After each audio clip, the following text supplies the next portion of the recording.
Traditionally, it's not a big or maybe racist just because I'm human, they don't want my help. It seems it doesn't really matter if the superpowers fire to the melt. All right, hello, welcome. This is And Now Comics. I'm Lou Gonzalez. Joining me, pretty much as always, are the Double Johns, John Scott. We're like the only constants of this show. Yeah, and John Seiler. John Vision here. I was going to say, you guys missed an opportunity. John Division. Yeah, to talk about you should discuss the ship of Theseus. John Division John Division is also like my. Wait, shit! Can we start over and do that again? Yeah, so you can just say it. I'll cut around. John, do you know the ship of Theseus? Oh yeah! Shit! I totally forgot about that. Yeah, come on, we had a prime opportunity. Because it was because I posted up that meme in the spoiler zone, and it was like the two doinks from WrestleMania 9. It was like, have you heard about the clown car? Oh, blah blah blah. But yeah, it's been like a couple of weeks since the end of WandaVision, so it's been a week. It's been only a week. It's been maybe a week and a half. Oh my god, it feels like so long ago. That's like time. Time is a flat circle. Yeah. So we'll start off with talking about WandaVision. I do want to talk, or maybe we'll talk about, because I think we'll go lost at WandaVision.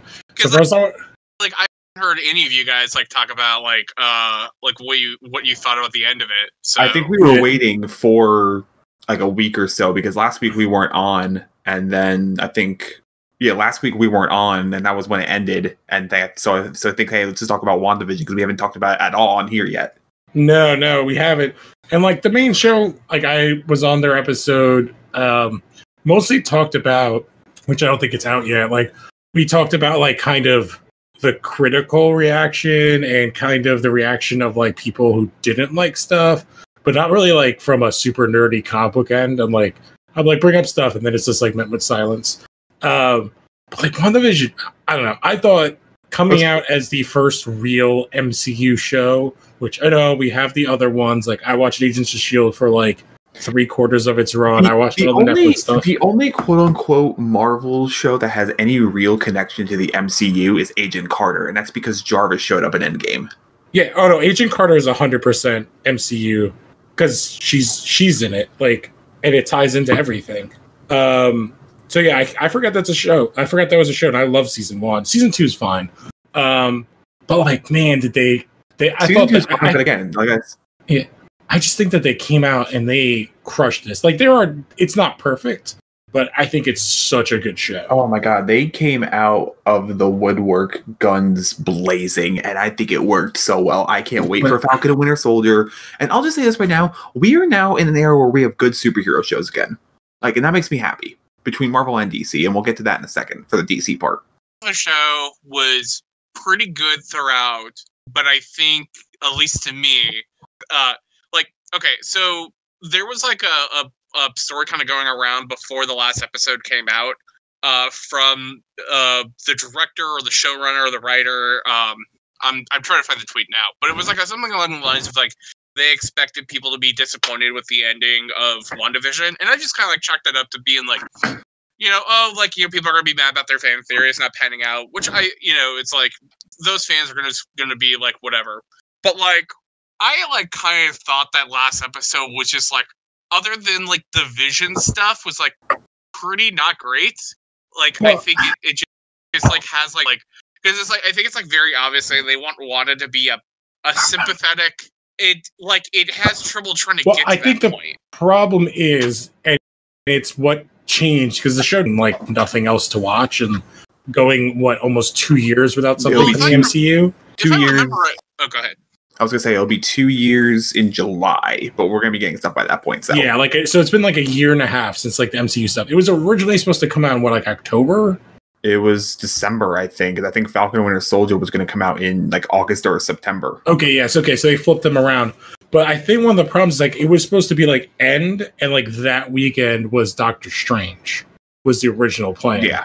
So I have a feeling that a lot of the stuff, the way that it's paced out at the end is because this is a direct like, and I agree with you on a lot of stuff when it comes to like how the stuff with Wanda.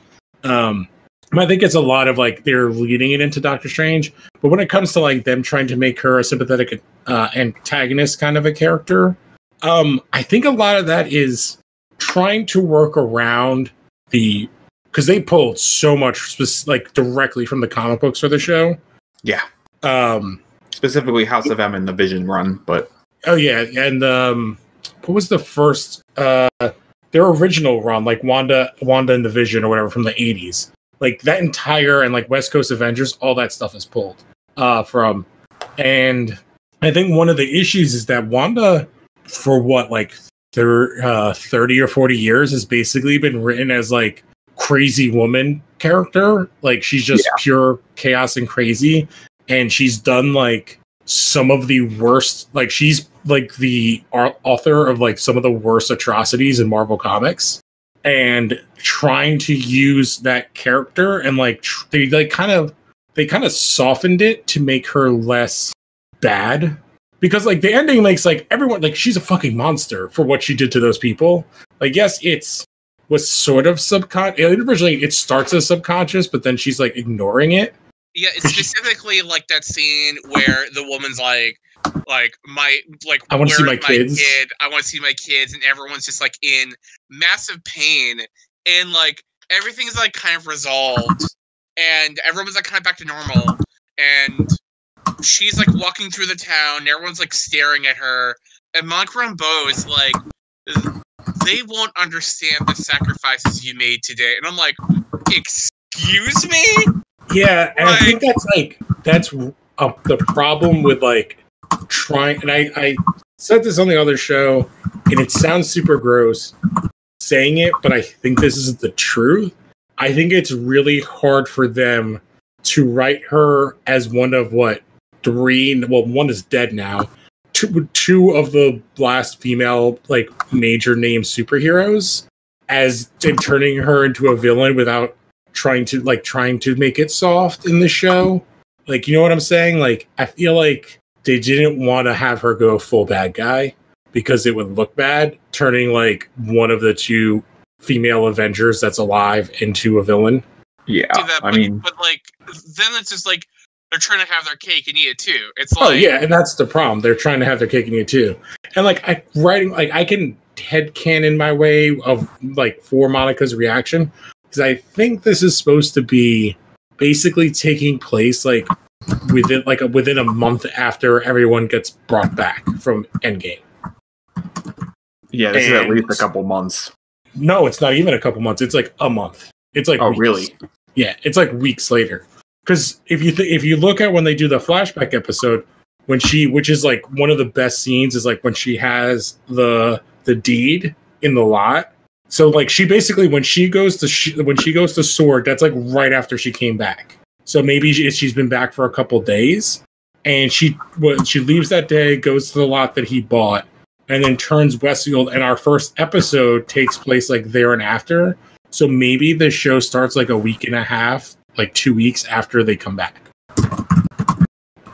So like this is very much like, so like Monica basically came back, found out that she's been gone for 5 years. In that time period, her mom died. So, and then she gets like right back to work, and like she basically is not giving herself time to grieve. So like I kind of get that idea of what they're going with. It's just like, yeah, like Sally, you said, like they're trying to have their cake and eat it too, and it just comes off poorly. In like, yeah, she's a fucking monster for what she did. Like her reasons for it happening are sympathetic, but that doesn't like negate what she did to those people. She held them captive and was torturing them, is basically what the characters say. Like that she would like her guilt or her grief was like spreading into them. And like at the end of the day, what was Athena Harkness's like end game?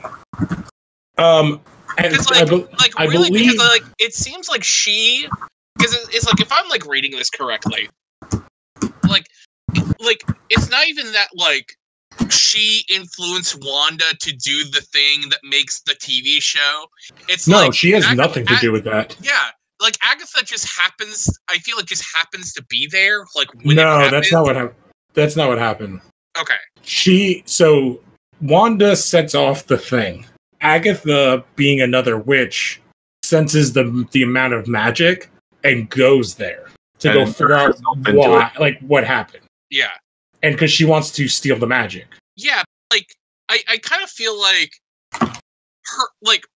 she's like a bad guy because she's trying to steal powers of someone who's emotionally breaking reality of this small town. Oh, well, that's what, like, in the end, Agatha's not really the bad guy. That's when she's like, well, I'm trying to, like, my interpretation of it is, like, Agatha goes there because she's like, holy shit, that's a giant magic thing.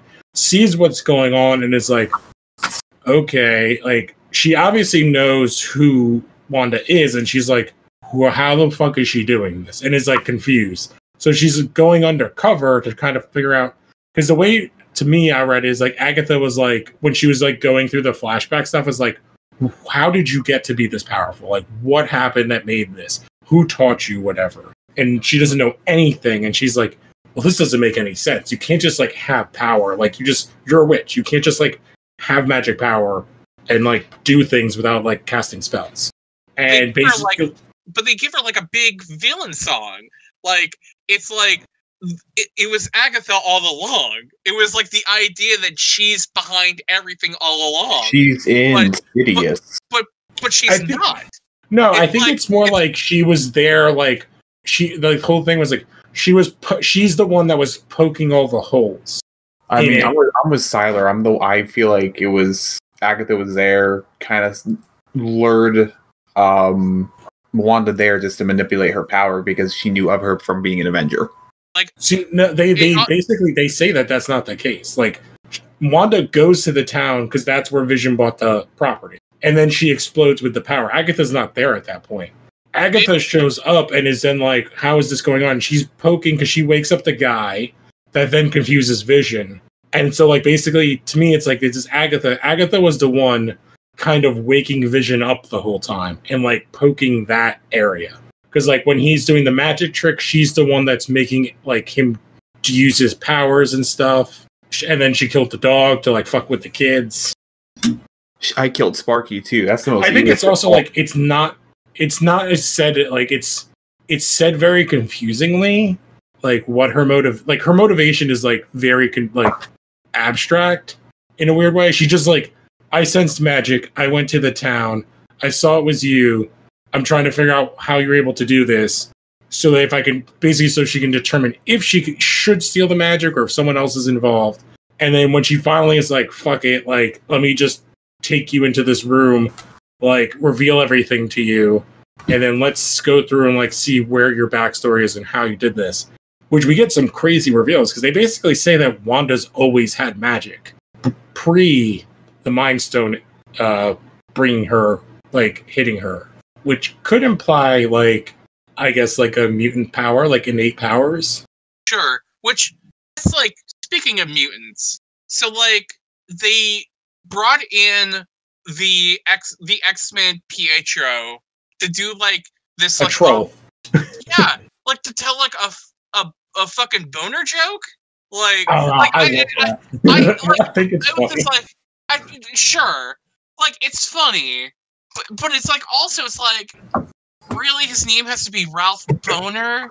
I think it's just like a dig at, like, I thought it was just like a dig at the end, like, we know that people are going to be annoying, like, think all this stuff is crazy, and it's just a troll. Why couldn't he just... I mean, it's like, if you're rewriting reality, why can't he just be an alternate universe Pietro? Like, I honestly kind of feel like they wrote, like, most of the show, and then COVID happened, and then the entire, like, Marvel timeline of, like, releases of films got changed, and it was like, well, we have to, like, Doctor Strange is not coming out for, like, another year after this. So, like, we need to kind of, like, and so we haven't introduced, like, alternate universe stuff quite yet. So like we can't necessarily have Pietro be the Pietro of like the X-Men films. Oh, I'm pretty sure this was already filmed before everything shut down. Like this and Winter Soldier were like pretty much already filmed. This finished first. Falcon and Winter Soldier had like a week or two left to go before everything shut down. What they filmed was what they wanted to film. They didn't have to cut anything short. Yeah, they were just. But like I thought they just pushed this back because there's like no reason why they need. They pushed it back to fit more with the movie line of stuff. They didn't want to just leave it in limbo. The same with. But there's like nothing. It's like this would have come out after Black Widow, but there's nothing that happens in this movie that I presumably would, the timeline. The original timeline would have been Falcon Winter Soldier, which rolled directly into Black Widow, and then like a month later would have been WandaVision, which rolled directly into Doctor Strange. Yeah, I'm just like sad as I just feel like X-Men get no respect. And I think it's just I get what you're saying. I think it was just like a troll to the fans, like, sure, oh, you thought this thing, and I thought it was. I think it was funny. Like if I get what you're saying, and it was what everybody thought it would be. And then it was like funny, and then I was like immediately kind of sad, and then I was just like, okay, whatever. It's like it's just like I should expect this more. Yeah, let's take the best part of those bad movies and like play with that and that actor, especially, and then make a kick-ass joke in it and like all this stuff. And the thing is like, oh, they left so many red herrings for everything. And it's like one of the things that's awesome about the show was like the week by week. So everyone got to freak out on everything, which is something that like we haven't gotten to do in a while. Like Mandalorian had surprises, but there weren't like crazy theories of what anything was. Where this was like everything was crazy from the jump. I feel like the thing people are like the thing I'm mad about, like where like in this show specifically, is like people being mad about The Last Jedi and things not paying off. Like, and like in The Last Jedi, I thought it was like kind of like, it's like, oh hey, like at the time Rey's not a Skywalker, she's not like, her parents are just like kind of nobodies, and I thought that was kind of great. But like in here it's like they have like all these like different things that they're kind of building up to, and like in the end like none of it kind of really matters, and I'm just like, okay, like it works in a movie. I don't necessarily think it works that well in a 9-episode mystery TV show where like the mystery is actually there is no mystery. Well, except like one of the biggest TV shows of the year was literally that. But I think there was more mystery here because like Agatha did exist. Like that was a thing that happened. Yeah, I think for people who don't follow comics like us, for them it was the bigger. This was mystery week after week after week. Yeah, really all that much about Agatha Harkness. It's like I know that she's like this old lady who's like a teacher to Wanda, and that's kind of about it, And like I don't even think you have to be like a huge comics fan to like understand what's going on in this show. It's like if you watch the movies, you kind of already have an understanding of like what this show is about. No, I think like what they did more was like I think it was a lot to me. I think you have to be more of a fan of like classic sitcoms to understand what this show is than you have to be like be a comics nerd. And I think a lot of that like the sitcom stuff I really liked, and Paul Bettany was amazing. I just think Paul Bettany acting drunk because he had gum in his system was one of the funniest fucking things. Yeah, and like I know a lot of people didn't get that part of the show, which I was like, oh come on, like I get it, you're young, like, but like these are kind of tropes. I mean, they don't play Bewitched in the Dick Van Dyke Show on Nick at Night anymore. I know, which is funny. But what was funny was like when I talked to my brother, like my niece, that was what she connected to in the show, because like those kind of sitcom jokes are so universal. Like if you like a kid could understand the beats, and she connected with that like pretty easily. But I don't know. We got like a lot of like big information. Like when we got this like sword exists and what that's kind of like that they changed the name, but it is basically Space Shield. That like her mom, Monica's mom made it. We got Monica getting powers, which I thought they translated very well, like her vision and how her powers work, like especially her not knowing how to use them. We got amazing kind of that we have not gotten, like what the world kind of like look at the world like kind of during the blip and after everyone came back. Like that hospital scene, like we haven't, because the only other thing that we got post Endgame has been Spider-Man, and they kind of act like it's just like, I guess because they're teenagers, like they don't care, like. But like what we get in that hospital scene is like craziness, which is what you would expect it to be. And what we get from Hayward, as much of a shithead as he was, is like, yeah, shit was fucked. Like half of the world just blipped out of existence. Like him being like to Monica's like, do you understand like what we had to do to hold the world together? Oh, that's like another thing. I don't really understand what he is arrested for in the end. It's like, is he being arrested because he put like Jimmy Woo, who's like FBI? an FBI agent, in handcuffs? No, because I think it was the Vision thing. No, it was the Vision thing because he tampered with evidence. He tampered with like security footage and everything. Yeah, I think it was like secretly building. I think it might have gone against the Sokovia Accords thing. Like I think like maybe I was just like also by that point I was just like kind of losing the thread, and then like they arrested him, and I was just like, what's happening? Like also like that big huge stupid like Marvel fight between Scarlet Witch and Agatha is like just like not good. Like, well, it's like a Dragon Ball Z fight, but it's like we've seen wizard fights in the Marvel U. Like, and I don't expect you to do like something on the scale like Doctor Strange, because that requires like a lot of money.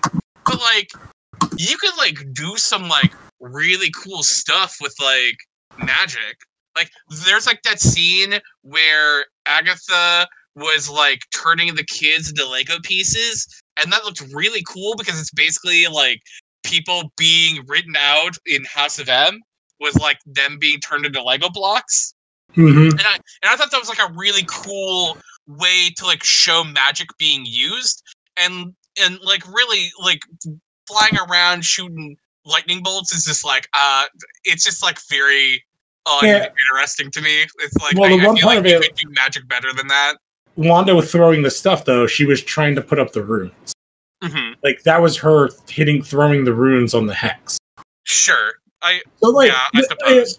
There's like a bunch of little things, but like I love what they did with the Vision stuff, like the double, like having the two Visions, and like how that like we get our fight, and then it goes into, well, they're two androids, so like they would talk because they're equally matched. Yeah, that's the best part about the whole episode.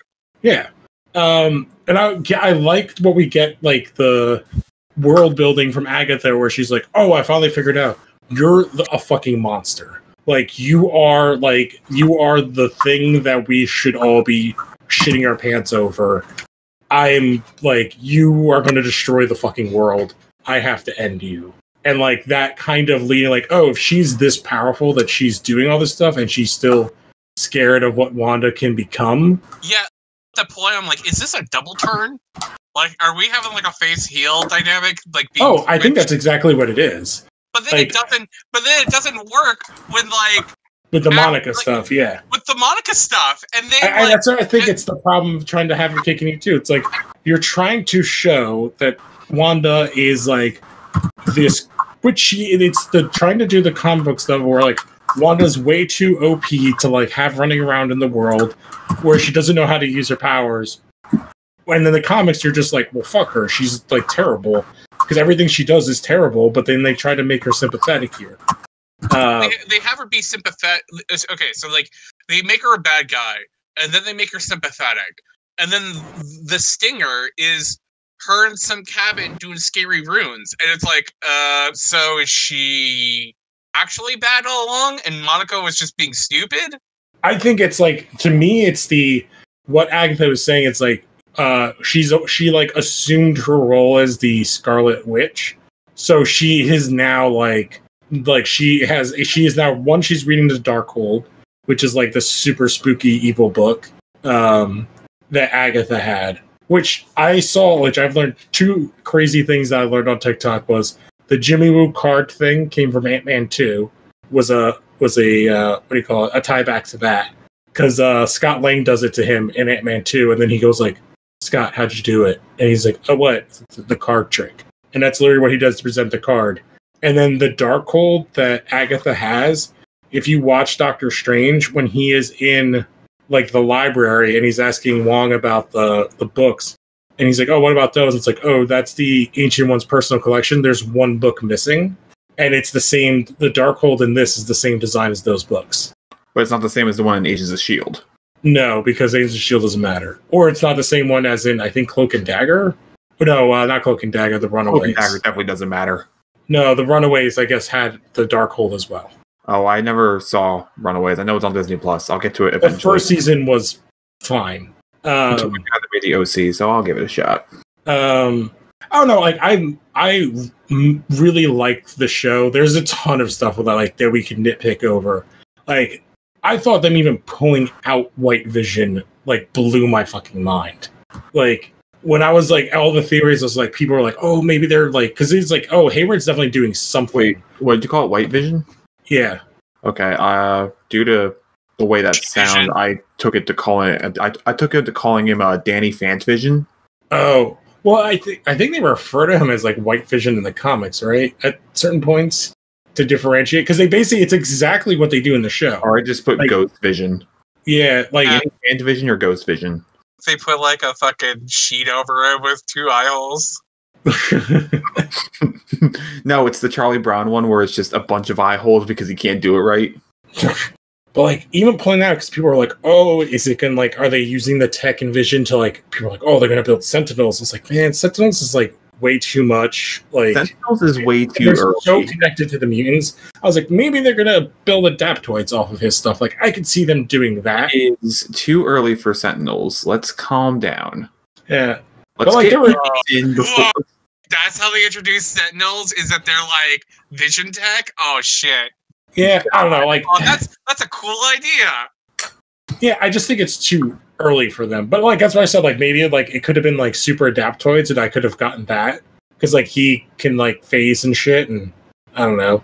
He's just he is like a weapon. Like, I like how they leave it off where we get like kind of an ending to our vision, yet we have another one. I thought it was crazy that they did the kids, and that shit's definitely coming back at some point. Especially that like Agatha's still around, which I'm glad they did not kill her off. That would have pissed me off. I'm trying to think what other crazy thing. Oh, the scroll stuff at the end was cool to tie in. Secret Invasion. If that's what it is, or like it's because I think it's Secret Invasion because they're saying he wants to talk to you, and she points up in the sky, and we all know Nick Fury. Yeah, but it's Fury because she's not going to want to talk to Captain Marvel clearly because they hinted at that little. Yeah, which is going to be interesting to show because I'm sure she's going to end up in Captain Marvel 2. She is going to be in Captain Marvel 2. That's not even going to be. She is confirmed to be in Captain Marvel 2. Yeah, there was a lot of interesting stuff. I still think the show was like, oh, I can see why. Like, if things were different and we got Falcon and Winter Soldier is going to be much more MCU like, as opposed to this show, which was really quirky and weird. Mm-hmm.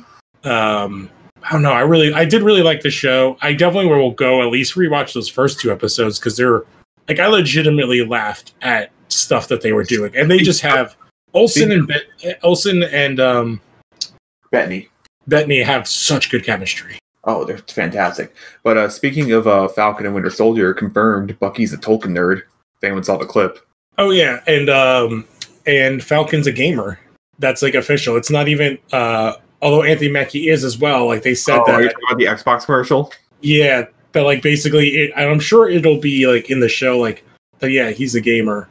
Oh my god, what if the Falcon in the Falcon and the Winter Soldier is playing the Avengers game on Xbox One? I would be so happy. You have no idea how much I would laugh. Me, like what I was thinking is like, what if he punches someone and it says like Falcon Punch? I don't think Nintendo would let him, but. He is the Falcon and he is punching. I did like the whole exchange where they're like the big 3: aliens, androids, and wizards. That's everything we've ever fought against. Yeah, there's not wizards. It's like, what do you call Doctor Strange? It's like, he's a sorcerer. It's like, The wizard's just a sorcerer with a fancy hat.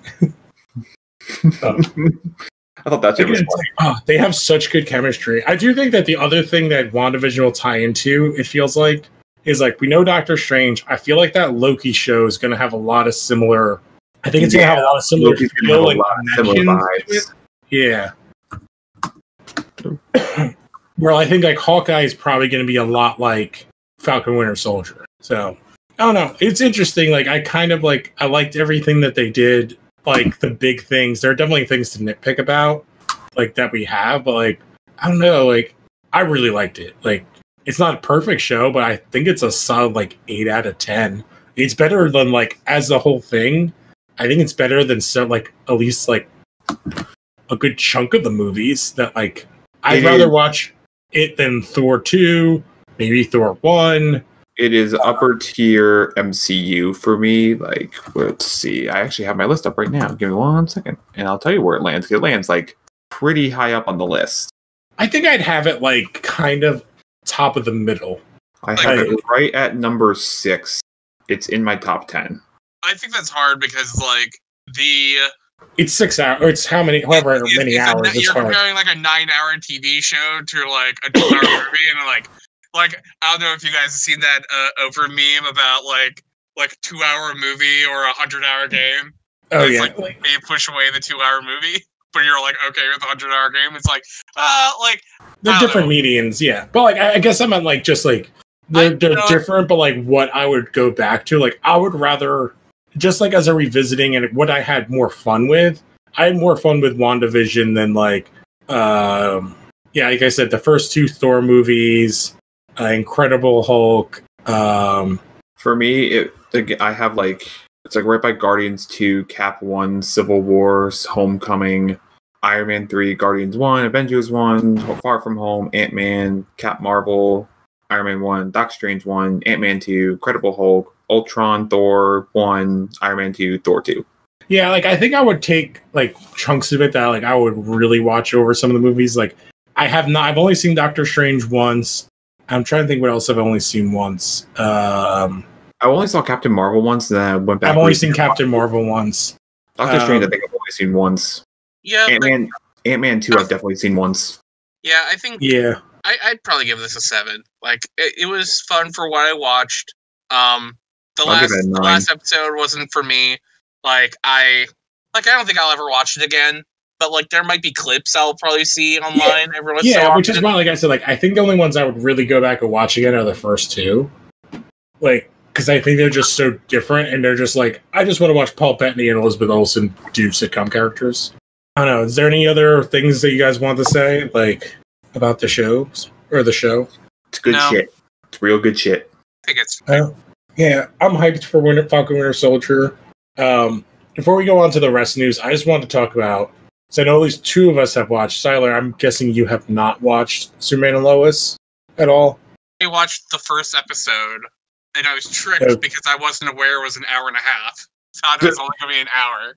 And then they didn't end at the hour-long mark, and it was like, wait, what? And it's like, no, it's like... yeah, I watched the first episode. Okay, so they're up to 3 episodes. I honestly forgot what day it's even on. Wednesdays. I think it's on the same day as Tuesdays. I think it's Tuesdays. It's on Tuesdays. Okay, Flash is Wednesdays. Then yeah. No, I was gonna say Go ahead. I was gonna say I don't think it's on Wednesdays because that's when AEW is on, and I wouldn't have watched it. No, I watch it on the app anyway. On Tuesdays, Flash is its lead-in. Okay, I thought that Flash was its lead-in. One, I would say like the production value in Superman and Lois is like 20 times that of the rest of the CW shows. It makes the rest of the CW shows look like a joke. It's filmed so cinematically, but like Tyler Hoechlin? Tyler Hoechlin. Hoechlin is so, like, the cast is so good. He's such a good Superman. He's such a good Clark. Like, he's such a good Clark. She's such a good Lois. I like all the stuff that they're building to. Superman, this is like a little spoiler. I know you haven't seen it yet, Siler, but Clark eventually takes a position as the assistant coach of the football team, and him pretending to like have trouble carrying a thing of water is one of the most wholesome, adorable things I've ever seen. Super Dad is the best. Like, him as a dad is so good, and dealing with the struggles has been great. And I was gonna say, like, one of the most surprising things of this show for me, it's because it's something I'm super critical of. It's like, these kids are good. I like them. They're interesting. I like what they're doing with them. They also suck. can act well.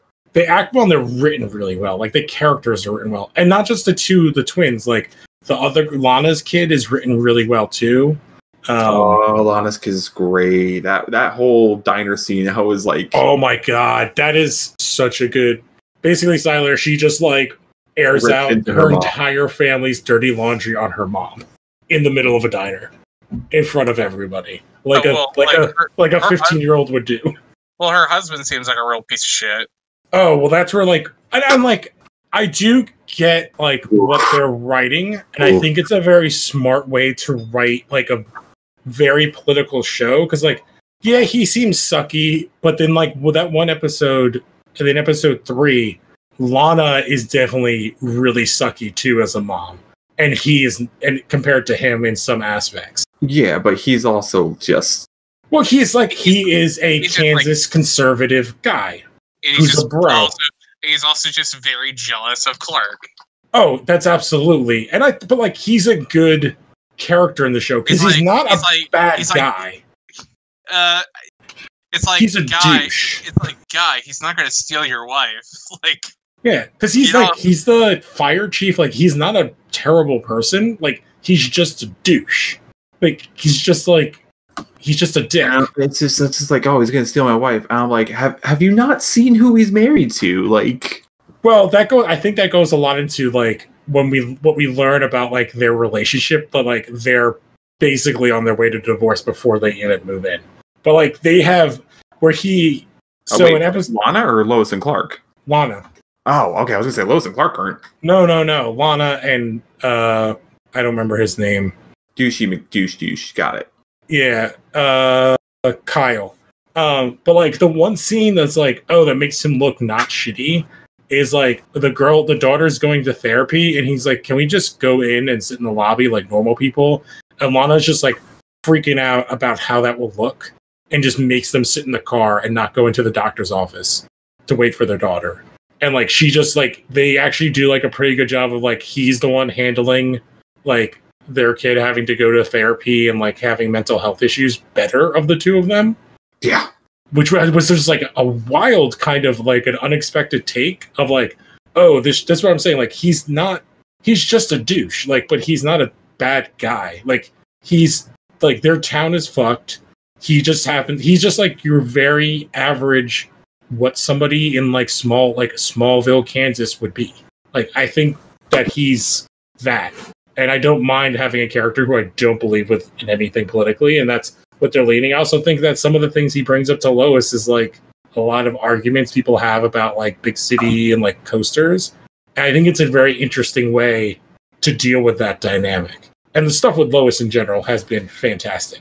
Because the last 2 episodes, do they still like have her be a reporter in some fashion? Oh, that's a yeah. huge plot point of like 2 episodes. Do you care if we spoil Tyler? My fear to was address that person's concerns that like on Twitter, not address that person's concerns, but like the fact that it was like we're gonna move basically like Lois and Clark like out of the city and into Smallville, and it was like, okay, well, like, so do they? What's Lois gonna do? Like, yeah, that's like, a whole. What is Lois doing in the small town now? Yeah, it's a whole plot point. I think it's in episode 2 where like Sam Lane shows up, and it's like, oh, that like her and John Jr., like the kid, basically like blew up their lives to move out there. But like it also deals with like their like the Daily Planet got bought by like eviler Jeff Bezos and Morgan Edge, so. That is like a huge plot point where it's like, oh, it doesn't even matter because do you care if we spoil stuff? I mean, they have all that in the first episode that the evil Jeff Bezos who bought the Daily Planet is also buying up like all the land and No, that's fine. But do you care if we spoil what happens in the next couple episodes? Because something does happen to Lois in terms of journalism. She writes an article about what you just said, and it gets rewritten by the Daily Planet and posted with her name on it. Yeah, which like that's like also like that doesn't like I'm gonna say like that happens. That's also incredibly shitty. Of and like it's like Lois Lane is not just some random reporter. She's like a Pulitzer winner, like in the comics. So it's just like no. She is all that, and she basically goes like she breaks into like his meeting and is like, "Here, I spent all night working on this," and it's her saying, "I quit. Like, don't ever fucking rewrite me, you piece of shit." Like, and like walks the fuck out, and like and a woman, the Smallville Gazette. Yep, yeah, and she takes because it's like the only thing where she's not going to get censored, and yeah, and she's like, posting from there. Yeah, but like also it's like. If like a major writer for like a newspaper like left in that kind of fashion, like I feel like she could like just start her own like that's basically what she's like, doing. Service. That's basically what she's doing because she's one of two employees. Nobody. Yeah. And she's basically taking the character kind of under her wing, who's her boss. But yeah, that's basically what she's doing. I think it's also getting at the idea of like kind of hitting, which they did in the comics, Morgan Edge buying the Daily Planet, but like the kind of big business owning like media companies and then not letting you write stories like addressing the people who own that business. I think it's a direct like thing because the show is, which I think is when the CW stuff is working the best, especially like Black Lightning and Supergirl, is like attacks kind of real world issues. And I think that like them having like, oh, well, yeah, she's just like award-winning Pulitzer Prize winning, but like that doesn't matter when it's the guy who like owns the paper. Like that's the way these media corporations are now. Like you can't talk about if you're on the Washington Post, you can't shit on Amazon. At least like I don't know, but like that's kind of the idea, I guess. And I think it's a smart way to address it. There also is like to address that one, I guess, former writers things like. There's a lot of characters of color, like Lana and her daughter's boyfriend, the football coach who's like in a shit ton of scenes.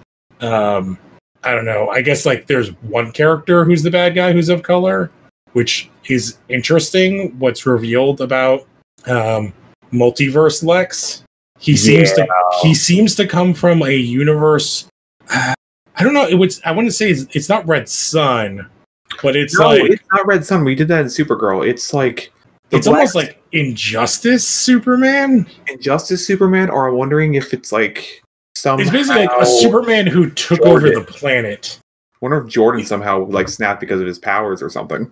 Yeah, it's like he gave into anti-life or something. I don't know. It's Zack Snyder Superman. I didn't want to say that, but it kind of feels like it might be a point at like Nightmare Superman. Which if they did like kind of a goof on that, like I would love it so much. Like, give it to me. Yeah, you know what? Like that was like the one thing. I mean, like I did like the first episode. It's just like it's difficult for me to like watch weekly shows on TV because I just kind of like I forget. Like I even forgot what day it's on. Oh yeah, like, I watch on the app, so like I'm just like, and we only have like a couple hours to watch TV together. It's like, oh, let's watch this show that's like it's superheroes, but it's also got like a really strong female lead and like has all the drama stuff that my wife likes. So, but like basically, what I was just gonna say is like we've been dealing with like movie version of Superman, for like the last like 15 years, where it's just like you get the feeling that the people who hold the character, like who have like the character in charge, or like are in charge of the character, like just kind of don't know what they really want out of the character. It's like, well, it's like, do we want to do this pseudo sequel to a movie that's 25 years old and make him just distant and a bad father, or like do we want to have a Superman that's a Christ allegory who like also has a father figure who tells him that he shouldn't care about people? But then like you watch like the opening of Superman and Lois, and Superman with that like the old suit and the car, and then like the kid's like, "Hey man, I like your suit." He's like, "Thanks, my mom made it for me." And it's like perfect. Yes, that's just like it's so good. So good. It's like this is what I've been waiting for, Yeah, and Tyler Hodgkin or whatever his name is, like Hoechlin, just nails like that's where it's like he nails that like that boyish like Boy Scout like just go shucks like good guy kind of thing that like, is Superman. I mean, like, Superman to me, like, is Superman out of, like, the animated show. Or Yes. Justice League. Well, And, he doesn't know that Santa's not real, and his parents had to just gonna bring that up. like, yes, that's the Superman I grew up with. Like, that's what I think of too. So, like, Tyler is that to me. Yeah. Or even, like, you know, and, like, that Superman, like, knew when to get his hands dirty. Like, I love that scene where, you know, he's about to fight Darkseid, and he's like, I could finally cut loose. I could finally cut loose. You're just like, yeah. Ooh. Yeah, like that is like an episode like I watched all of season 1 of Justice League not too long ago, and it's just like, oh man, that show nailed like what I think of as Superman. It's just like this giant dork who just happens to be a god. Like he's just a fucking dork. Like he's cornflake, cornbread, like middle America, like dweeb. Like it's like. You know, like, I get why Superman is the way he is in those, like, Zack Snyder films, because it's like, he was, like, raised by a dad who, like, told him that he should let a bunch of kids in a bus die, you know, so he protects his secret, and a mom who says that he doesn't owe humanity anything. Like, it's just like, when you're raised by such selfish parents, it's like, I'm not surprised that like the adult that you Clark, get kill is like, all the kids, leave them on the bus. They immediately address in this show, like after Ma Kent dies, because I refuse to call her the other name. After she dies, when Lana, because did you see? I don't remember if it's in the first episode when Lana explains the whole situation with the farm. It's the first episode. Yeah, it's like, yeah, that's the Kents I know, where she just like she takes out a reverse mortgage to just help the people in the town. Like that, it's like, oh, like. Yeah, because it's like, I mean, the Kents are just like the idealized, good, wholesome, like Midwestern family. You know? That's exactly what they're like. Because they're the 40s idealized, like the greatest generation, Midwestern values, like help your neighbors, hard work will get you everything, and like they can't have a kid, and they like. Are depressed, but like they're still together no matter what, and they just like a fucking alien falls in their lap, and they're like, "Nah, we're gonna raise this kid," and they don't like shit their pants over it. But yeah, I don't know, that's where I like it about the show. And again, I like the kids. I like how like what they're doing with them. I like how they're dealing with their issues. Like the stuff that they're doing with Jordan is really cool. Yeah, the one son, he's like new. Like he like because so like Jonathan Kent, like I know is like in the comics, but like yes, do you know where Jordan is from? No. Superman Returns. That's the name of that kid. Huh? Yeah, that was the whole goof. Oh my god! Yeah, when they did Crisis, when he meets that Superman, he's like, "Yeah, my son Jordan." And it's like, "Oh," and then when he comes back, it's like, "Oh, the boys." Yeah, so they just like that was part of the folding it in. They do explain his name because they say he's named after Jor-El. Oh, man! So each kid is named after one of his dads. That's good. Yeah, that's what like this show has good writing, and like I like all the stuff they're doing.